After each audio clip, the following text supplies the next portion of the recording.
Hey guys, my name is Blaine Elizabeth and welcome back to my channel. So in today's video, we are going to be veering off the path of addiction and recovery, and we're going to be talking about parenting because holy shit, my kids give me a run for my money. I don't know about you guys, but my kids, oof, I tell you what.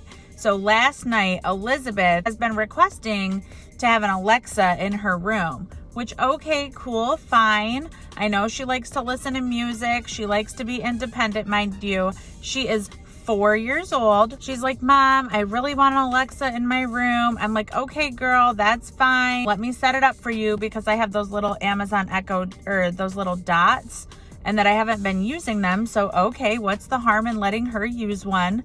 I have the Echo Show with the screen so she can like call me when I'm in the kitchen and she's in the living room because she calls me from her tablet sometimes. So last night I set it up and me and Chris are sitting there watching a movie and they are like, have 20 to 30 minutes before they go to bedtime. I let them know, hey, you guys have 20 or 30 minutes before you go to bedtime. I'm gonna set a timer for you and then I'm gonna come tuck you in. I hear, Alexa, play Ash Nico.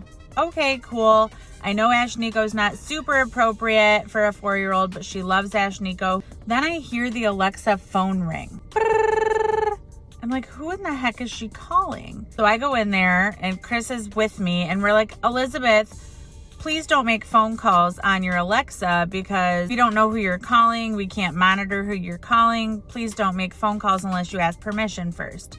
We're like, who were you calling? We get this face, ready? Like, Elizabeth, you're not in trouble. Just tell us who you're calling. I'm like, honey, you can tell mommy the truth. Just want to know who you're calling. Was it Gigi? Was it Titi? Who was it? Just tell me. Wouldn't say a word. So I'm like, okay, well, you have to go in timeout because we have to tell the truth. Have to tell mommy the truth. We cannot lie. Did you forget? Do you not know who you called? I'll just go on my phone. Maybe I can look it up. I'm like, did you forget or was it a secret? Did you forget? Liz, is it a secret? Why can't you tell mommy? Yeah, it's a secret. What the heck does my 4-year-old, who is my 4-year-old calling that it's a goddamn secret? You should not have secrets from mommy.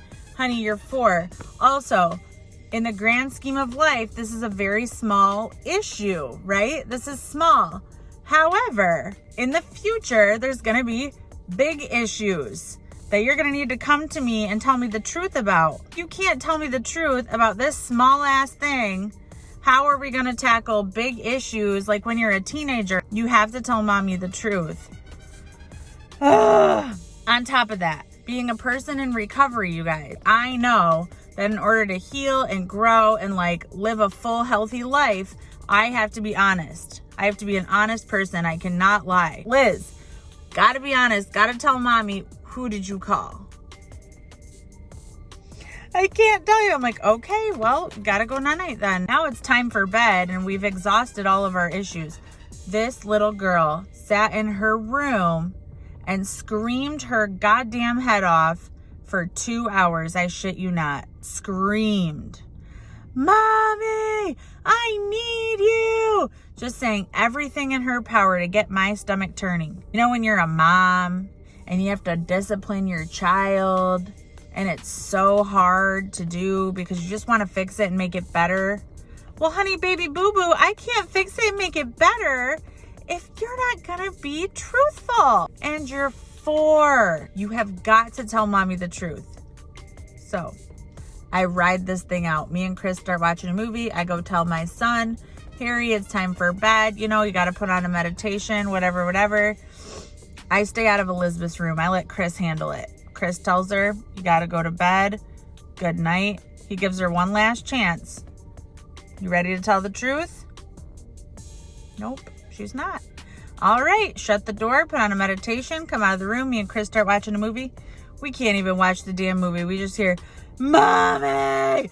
On top of it, she has a cold, so she sounds like a dying elephant seal. Arr, arr, arr. Like, come on. Give me a break here. Just say who you called and this will all be over. We ride this thing out. I look at Chris and I said, maybe we should go watch the movie in our bedroom so like we don't hear her screaming, because it's really hard for me to concentrate when all I can hear is my child sounding like she's dying. We go in my bedroom. We lay there. We watch about 20 minutes of the movie. I have to go to the bathroom because I'm pregnant. He's like, okay, I'll go outside and let the dogs out. I go in there to give her one last hug and to tell her it's bedtime, give her a reminder. She turns around, looks at me, and says, I was trying to call Nico. Oh my God.